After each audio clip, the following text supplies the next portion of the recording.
अब से तकरीबन 40 साल पुरानी बात है। मेरी और छोटी बहन की एक साथ शादी हुई थी। सब बहुत खुश थे, लेकिन शादी के थोड़े ही अरसे बाद मेरा बहनोई बीमार रहने लगा। बहुत जगह दिखाया, मुख्तलिफ टेस्ट भी करवाए, झाड़ फूंक भी करवाई, लेकिन इसका मर्ज था कि ख़त्म होने के बजाय बढ़ता जा रहा था। ना जाने कौन सा मर्ज था कि डॉक्टरों की समझ में नहीं आ रहा था। बहनोई ठीक होने के बजाय दिन ब दिन सूखता जा रहा था, जो हम सबके लिए तकलीफ का बायस था। मेरी बहन जो अभी नई नई दुल्हन थी, वो अलग फिक्र में घुल रही थी। इसकी आंखों में हर वक्त नमी छाई रहती, वो हंसना भूल गई थी। इसके चेहरे पर उदासी वीरानी सी जवां छा कर रह गई थी। हम सब इसको समझाते, तसल्ली देते, लेकिन वो रो देती थी, जिससे हम सब अजियत में मुब्तला थे। मेरा बहनोई इकलौता था, माँ बाप नहीं थे। एक सिर्फ शादीशुदा बहन थी और एक चचा थे जो इसके घर के बराबर रहते थे।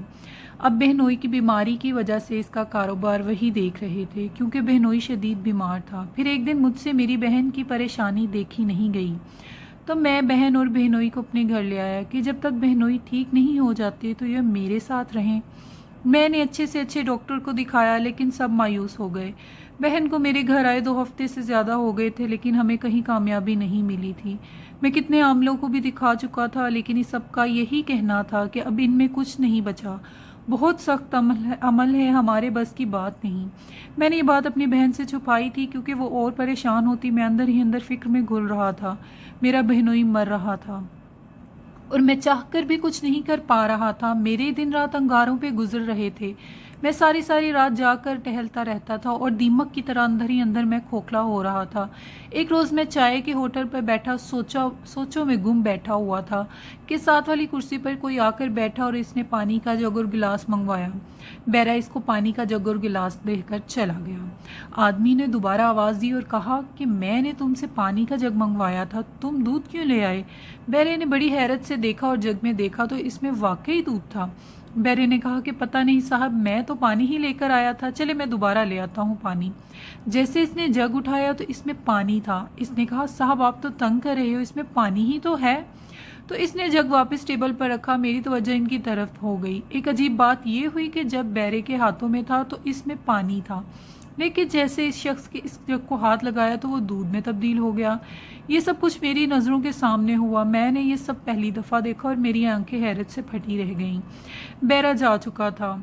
मेरे कानों में इस शख्स की आवाज़ आई कि परेशान लग रहे हो, क्या बात है? मैंने इसको देखा, वो बहुत महज़ब और ख़ानदानी लग रहा था। कोई जादूगर या जाली आमिल बिल्कुल भी नहीं लग रहा था। दाढ़ी थी, शलवार कमीज़ पहनी हुई थी। मैं चुप रहा था। वो मुझे बोला कि तुम मुझ पर भरोसा कर सकते हो, अपनी परेशानी बताओ, हो सकता है मैं कुछ काम आ सकूं। तो मैंने सोचा चलो एक तजर्बा और सही, शायद मेरे काम आ सके। मैंने इसको अपनी सारी बात बता दी। वो बहुत तहम्मुल से गर्दन झुकाए मेरी बात सुनता रहा। जब मैं बात ख़त्म हुई तो इसने कहा कि क्या तुम मुझे अभी अपने बहनोई को दिखा सकते हो? मैंने कहा क्यों नहीं, वो मेरे घर पर हैं और मैं चाहता हूँ कि जल्द अज जल्द इलाज शुरू हो जाए। मुझे उम्मीद नहीं थी कि वो अभी मेरे साथ चलने पर राज़ी हो जाएंगे, क्योंकि रात काफ़ी हो चुकी थी। उन्होंने कहा चलो, और मैं इनको लेकर घर आ गया। घर आकर मैंने अपनी अम्मी, बीवी और बहन को दूसरे कमरे में भेजा और मैंने आमिल साहब को अंदर बुला लिया। उन्होंने मेरे बहनोई को देखा, थोड़ी देर हिसाब किताब किया। इनके चेहरे पर परेशानी आ गई। उन्होंने मेरे बहनोई को देखा, थोड़ी देर हिसाब किताब किया। इनके चेहरे पर परेशानी आ गई। उन्होंने कहा जल्दी से अंगीठी पर सरसों का तेल गरम करो। मैंने फ़ौरन हुक्म की तामील की और एक कढ़ाई में तेल गर्म करने रख दिया। जब तेल खोलने लगा तो आमिल साहब ने ताज़ा वज़ू किया और कुछ पढ़ते हुए अपना गीला पैर इस खोलते हुए तेल में डाल दिया। मैं काम कर रह गया, क्योंकि कोई आम आदमी इस खोलते तेल में अपनी उंगली भी नहीं डाल सकता था। थोड़ी सी छन की आवाज़ आई और चंद लम्हों बाद उन्होंने अपना पैर वापस निकाल लिया। पैर बिल्कुल सही था, जैसे कुछ हुआ ही नहीं। पैर साफ करके उन्होंने मुझे कहा कि देखो, तुम्हारे बहनोई पर ज़बरदस्त काला जादू करवाया गया है, जिसकी मुद्दत अब ख़त्म होने वाली है। यानी तुम्हारे बहनोई के पास अब वक्त नहीं है। तो मैंने कहा यानी कोई मेरे बहनोई को मरवाना चाहता है? लेकिन कौन? किसको मेरे बहनोई से तकलीफ़ है? उन्होंने कहा देखो, तुम्हारे बहनोई का कोई अजीज़ है, मर्द है, जो तुम्हारे बहनोई की जान लेने के पीछे पड़ा हुआ है। अब ये तो तुम्हें बेहतर मालूम होगा कि तुम्हारे बहनोई के मरने से किसको फ़ायदा होगा। मैंने कहा लेकिन मेरे बहनोई की तो सिर्फ एक बहन है बेवा, जिसकी 2 बेटियां हैं। इनकी कफ़ालत भी मेरे बहनोई के कारोबार से होती है। हाँ, एक चचा, वो बहुत नेक इंसान है, आजकल बहनोई का कारोबार वही देख रहे हैं। انہوں نے کہا آج کل نیکی بدی کو کون دیکھتا ہے؟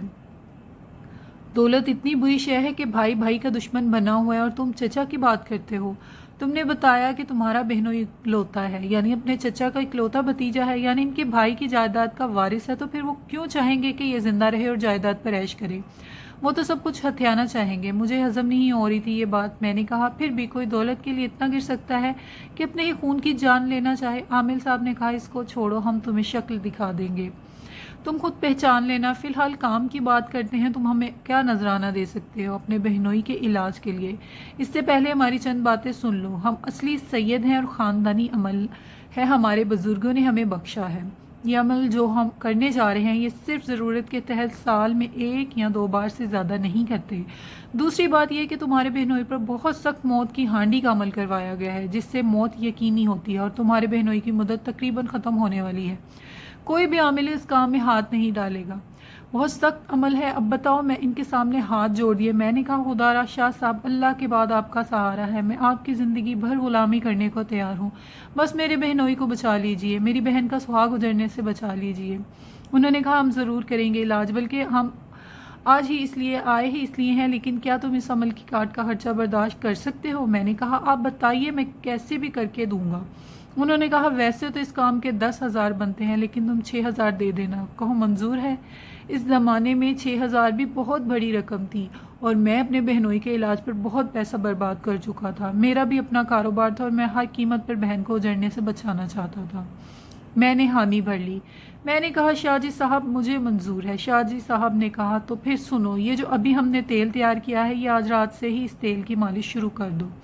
یاد رہے مالش پورے جسم پر کرنی ہے اور روزانہ کرنی ہے۔ اب ہم چلتے ہیں، باقی کام پرسوں کریں گے انشاءاللہ، امید ہے کامیابی ہوگی۔ وہ چلے گئے۔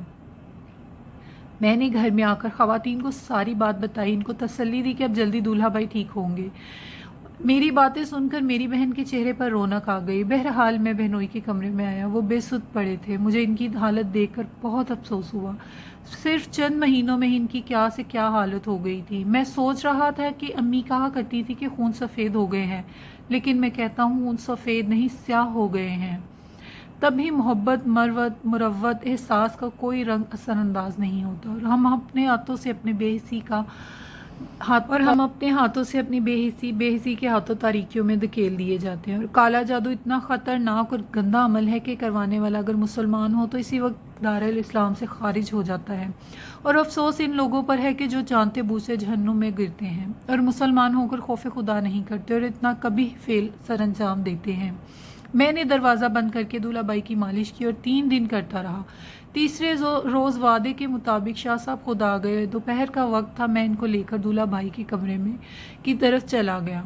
انہوں نے مجھے کہا آج ہمیں بڑا عمل کرنا ہے، اجازت ہے؟ میں نے کہا جی شاہ صاحب جیسے مرضی ہونے۔ انہوں نے کہا کہ کوئی بچہ تو نہیں ہے گھر میں؟ میں نے کہا جی نہیں، صرف خواتین ہیں۔ انہوں نے کہا ایسا کرو ان سب کو ایک کمرے میں رہنے کی ہدایت کر دو اور تاکید کر دو کہ کمرے سے باہر نہ نکلیں۔ عمل بہت سخت ہے، دراصل آج ہم ہانڈی یہاں بلوائیں گے۔ میں اندر گھر کی طرف چلا گیا اور سب خواتین کو کمرے کے اندر رہنے کی تاکید کرتا ہوا شاہ صاحب کے پاس آ گیا۔ میں جب کمرے میں آیا تو دولہا بھائی کمرے میں کھڑے تھے اور شاہ صاحب کچھ پڑھتے ہوئے ان کا حصار کر رہے تھے۔ دولہا بھائی، میں نے نہ جانے کیسے کھڑے ہونے کی طاقت آ گئی تھی۔ شاید یہ اس تیل کا کمال تھا جو مالش کرنے کے لیے دیا گیا تھا، اور میں نے بلا ناغہ 3 دن تک اس تیل کی مالش کی تھی، اس لیے دولہا بھائی بڑی ہمت سے دیوار سے لگے کھڑے تھے۔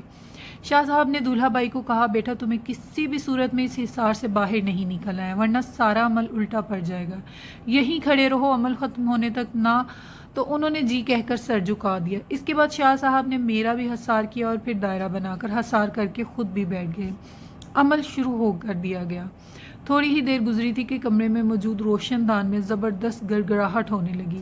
میں نے چونک کر روشن دان کی طرف دیکھا تو وہاں ہانڈی پھنسی ہوئی تھی۔ ہانڈی کو آتا دیکھ کر شاہ صاحب کے عمل میں تیزی آ گئی اور وہ بلند آواز میں کچھ پڑھنے لگے۔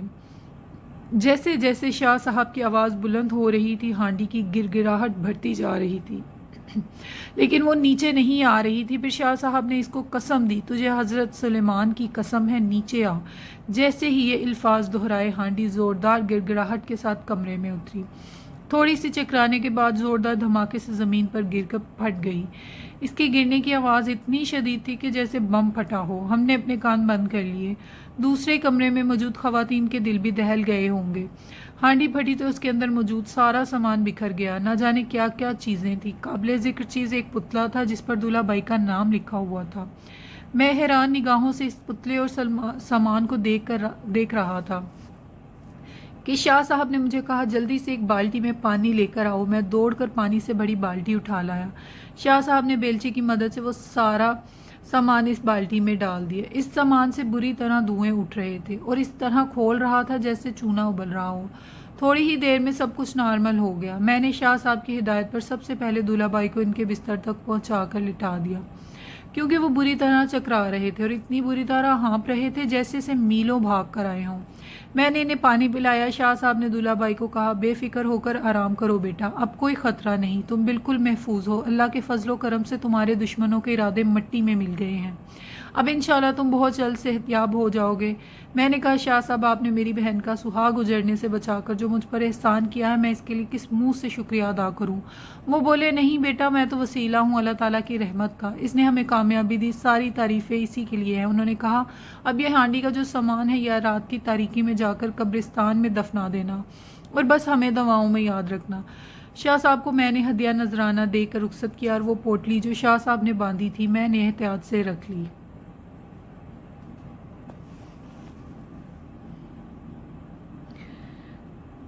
घर के सब अफराद ने सजदा शुक्र अदा किया कि इस पाक परवरदिगार ने शाह साहब को हमारे लिए वसीला बनाकर भेजा, वरना इस मौत की हांडी की मुद्दत ख़त्म होने में चंद दिन बाकी थे। रात में कब्रिस्तान जाकर मैं वो पोटली बड़ी एहतियात से गड़ा खोद कर दफना दी।